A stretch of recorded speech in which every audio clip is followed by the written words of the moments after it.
Hindi ba nalulobat ang toddler mo? Yung tipong alas 12 na ng hating gabi, pero siya naman punong-puno pa rin ng energy para makipaghubulan o makipag-wrestling sa'yo. Sa totoo lang guys, no, ang hirap tapatan ng energy ng mga bata. Habang tayo guys, hulas na pag-uwi galing trabaho. Sila naman parang kakalagok lang ng 5 bote ng energy drink. Sabi nga ng mga eksperto, ang stamina ng mga batang to ay pang marathoner ng araw. Kaya huwag ka nang magtaka kung bakit ikaw ay blackout na, pero yung anak mo, gising na gising pa rin. Panoorin mo maganda itong video ito. New day, new parenting topic na naman po tayo, mamis at daddies. Welcome nga po pala guys sa day 13 ng serye natin. Nak, anyari. Kahapon guys, no, pinag-usapan natin yung stealth mode o yung nakakabahalang katahimikan ng anak natin. Pero ngayon naman po, pag-uusapan naman natin ang walang katapusang energy. Ang topic po natin ngayon, the no lobat mode. Relate ba kayo dun sa eksenang bandang alas 12 na ng hating gabi? Patay na ang mga ilaw, ramdam mo na napapikit-pikit ka na, pero biglang may maliit na paa na tatakbo dyan sa dibdib mo. Yung ikaw, iningal ka na sa pag-akyat ng hagdan, pero yung anak mo, 6 na oras na nagtatatalon sa kama, pero parang hindi man lang pinagpapawisan. Parang sila yung mga battery-operated na mga toddlers. Mas matibay pa sa disaksahang electric fan. Pag uwi mo guys, baksak na yung katawan mo. Doon naman sila mag-aaya na mag-boxing kayo o kaya magtago-tagoan kayo. Isang pikit mo lang para umidlip ka, pero mararamdaman mo na parang may tumalon sa tiyan mo dahil playtime down. Mapapaisip ka lang talaga. Nak, anyari, saan mo inuhugot yung lakas mo? May nakatago bang powerbank din sa likod mo? Kaya ito po guys, ang 3 survival guide natin para sa mga hyper na anak para hindi ka tuluyang madrain. Ito po ang dapat nating gawin. Una, bugbugin mo ang anak mo sa laro sa hapon. Ilabas mo sa bakuran o kaya sa park. Hayaan mo tumakbo yan, umakyat yan, nagpapagod hanggang maliwanag pa. Kapag naubos na ang energy sa hapon ng anak mo, mas mabilis na yan mag-shutdown sa gabi. Pangalawa, chill mode bago matulog. 1 oras guys bago ang bedtime, bawal muna ang gadget at habulan. Palitan natin ang kwentuhan o kaya lalabay para mag-slow down ang system ng anak mo. Pangatlo guys, no, salit-salitan kayo ni Mr. o Mrs. Huwag suluhin ng pag-wrestling sa anak.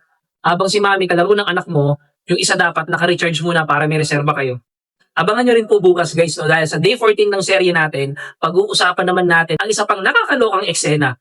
Yung akala mo anghel na natutulog yung anak mo, pero pag bunat mo ay may sorpresa na pala nag-aantay sa'yo. Kita-kits po guys sa day 14 bukas. Ikaw mami at daddy, anong oras ang peak energy ng anak mo? Nakaka-relate ka ba sa anak mo na hindi nalulobhat? Kahit madaling araw na ayaw pa rin mag-shutdown? I-comment mo naman sa baba ang pinaka-hyper na experience nyo para matawa tayo. Ganito na ba ang sitwasyon sa bahay nyo o takot ka na baka ganito na ang kahantungan ng anak mo? Gadget na naging magulang na anak mo, batang lutang at walang gana sa buhay, dating honor student o nag-aaral lang maayos pero ngayon parang ayaw na mag-aaral. Anak na matalino nga pero marupok o nakakaramdam ng lungkot na hindi niya ma-explain. Nakakatakot po guys, di ba? Pero wag po kayong mag-alala dahil may solusyon po tayo dyan. Sa darating po guys na March 7, Saturday 7pm, magsama-sama po tayo sa pinakaabang webinar na may title na Puro Gadget Maghapon.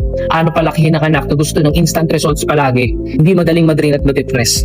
At ito po guys ang exciting na announcement namin dahil mahal po namin kayo at sa daming nagre-request po sa inyo, extended po ang discounted rate namin na 300 pesos lang. Opo guys, 300 pesos na lang po mula sa original price ng 500 pesos.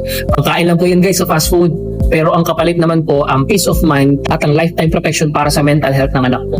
By the way po guys, limited slots lang po ito at mabilis maubos kaya huwag ka na mag-isip-isip pa. I-scan mo na po ang QR code na pinapakita sa screen para masigurado po ang slot nyo sa promo rate na yan. At para naman po sa mga nangangailangan ng direktang gabay mula sa ating expert psychologist na si Dr. Cathy para po sa child consultation or gusto natin idulog ang kasalukuyan na pinagdadaanan ng anak natin, i-scan nyo naman po ang QR code na makikita sa itaas ng screen. Agapat po natin ang problema ng anak natin habang maaga pa. Huwag nating hintayin na lumala o maging huli na ang lahat. Para naman po sa mga adult o individual consultation, not necessarily magulang po i-scan nyo naman po ang QR code sa baba ng screen.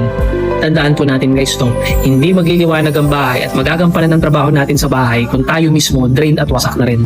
Alagaan din po natin ang sarili natin guys. Again po no, dyan po sa QR code na nasa baba, individual consultation po siya para sa mga adult. Kahit single ka pa, basta adult na nangangailangan ng tulong. Kaya ano pang hinahantay natin? Ang pagdalo nyo po dito ay isang investment para sa masayang pamilya natin bukas. I-scan nyo na po ang QR codes o click ang link sa description at comments. Kita-kits po tayo sa March 7 at sabay-sabay natin protektahan ang sarili natin at ang mga anak natin.